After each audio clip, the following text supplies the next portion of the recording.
Contexto y análisis en CTX.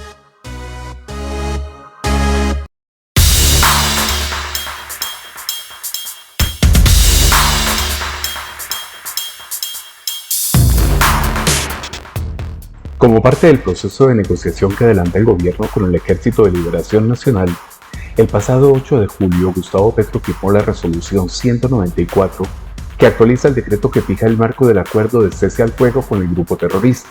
En el punto 3 de la resolución firmada por el presidente se lee lo siguiente: en el marco del acuerdo de cese al fuego bilateral, nacional y temporal, pactado entre el Gobierno Nacional y el Ejército de Liberación Nacional, ELN, las partes acordaron que usarán entre sí un lenguaje respetuoso. Además, ordena a las autoridades del Gobierno Nacional a que en el marco del cese al fuego tengan en cuenta que las partes actuarán bajo el marco de un proceso de paz y usarán lenguajes de desescalamiento del conflicto armado. La resolución expedida por la Casa de Nariño se conoce horas después del fuerte pronunciamiento del representante de los Estados Unidos ante el Consejo de Seguridad de la ONU, quien aseguró que el ELN debe terminar con todos los actos de violencia como la extorsión, el secuestro y el reclutamiento forzoso, lo que podría interpretarse como una respuesta indirecta de Colombia a la posición del gobierno estadounidense. Sigue trabajando en el alto el fuego de 6 meses. Todavía se deben tomar medidas para perfeccionar los protocolos y que el alto el fuego tenga lugar realmente a partir del 3 de agosto. El ELN, insistimos, debe acabar con todos los actos de violencia, extorsión, raptos y reclutamiento forzoso para que el alto el fuego realmente pueda dar fruto y permitir una auténtica mejora a la seguridad de los ciudadanos en Colombia.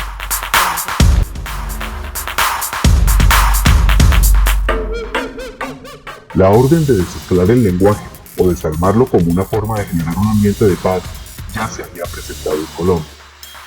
En 2015, el entonces presidente Juan Manuel Santos indicó que no era oportuno seguir hablando de bandidos, narcotraficantes o terroristas al referirse a las FARC. Lo primero, diría yo, que sería desescalar el lenguaje. Eso ha sucedido en muchos procesos en el mundo, en Salvador, en Sudáfrica. Dejar la violencia verbal y comenzar a desescalar el lenguaje.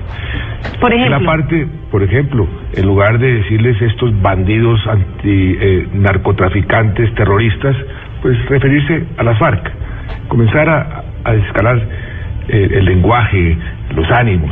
Yo lo que quiero es terminar este conflicto, y una de las formas de terminar cualquier conflicto, bien sea el de uno con su señora, con su marido, es comenzar a aprender a reconciliarse, a perdonarse.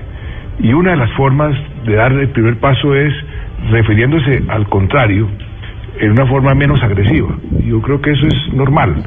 Yo creo que eso sería bueno para todos los colombianos, no solamente este conflicto entre las FARC y el Estado colombiano, sino en todo sentido, que en lugar de estar insultándonos, aprendamos a referirnos a los otros con amabilidad, a respetar las diferencias. La sugerencia de Santos tuvo eco en la ONG Indepaz, que indicó que se trata de reconocer sus motivaciones, contextos y comportamientos, reconociendo las causas y conductas que condujeron al levantamiento armado de la insurgencia. Sin embargo, en aquel momento, diferentes sectores de la prensa nacional protestaron por la postura presidencial. En un pronunciamiento del director del Espectador, Fidel Cano, precisó que el lenguaje es algo muy importante, pero la manera como lo llamen a uno es algo que se gana y depende de cómo se comporte. Es importante recordar que el Espectador mantuvo una posición cercana al gobierno Santos y fue abiertamente favorable a las negociaciones de paz con el grupo terrorista de las FARC. Sin embargo, el Espectador no fue el único medio en rechazar las exigencias de Santos. El Diario de Occidente, por ejemplo, afirmó que la única forma de que se les deje de llamar terroristas a las FARC es que dejen de hacer terrorismo. Además, la nota editorial sostuvo que si bien el desescalamiento del lenguaje debe darse dentro de la construcción de un ambiente de paz, es imposible que se dé antes del desescalamiento del conflicto, pues debe ser consecuencia de este.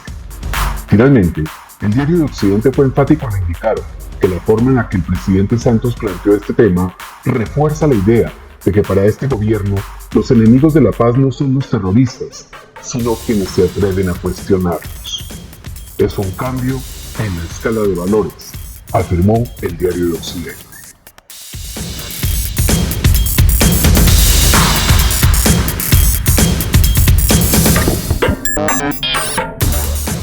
Cuando Juan Manuel Santos pidió desescalar el lenguaje, muchos aseguraron que para el presidente el problema era lo que decían los colombianos de las FARC y no lo que las FARC les hacían a los colombianos.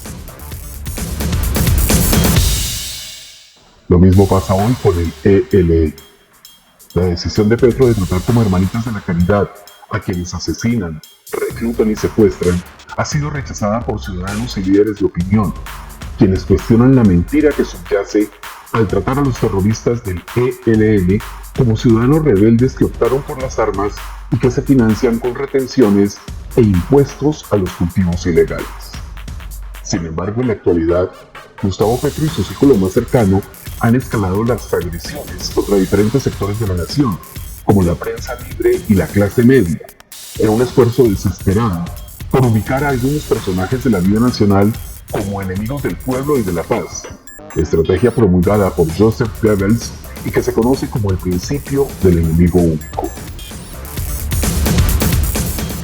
Así las cosas, la forma camorrera del presidente contra sectores de la sociedad civil, desarmados y cumplidores de la ley, contrasta con la actitud apaciguadora que Gustavo Petro quiere instituir en el país. Mientras a los periodistas los etiqueta con adjetivos de toda índole, al grupo terrorista ELN lo tratará con guantes de seda, y ya el gobierno no los llamará ni criminales, ni narcotraficantes, ni asesinos, ni secuestradores, sino rebeldes cuya causa, al parecer, les otorga autorización para delinquir sin que sean etiquetados por sus actos de barbarie.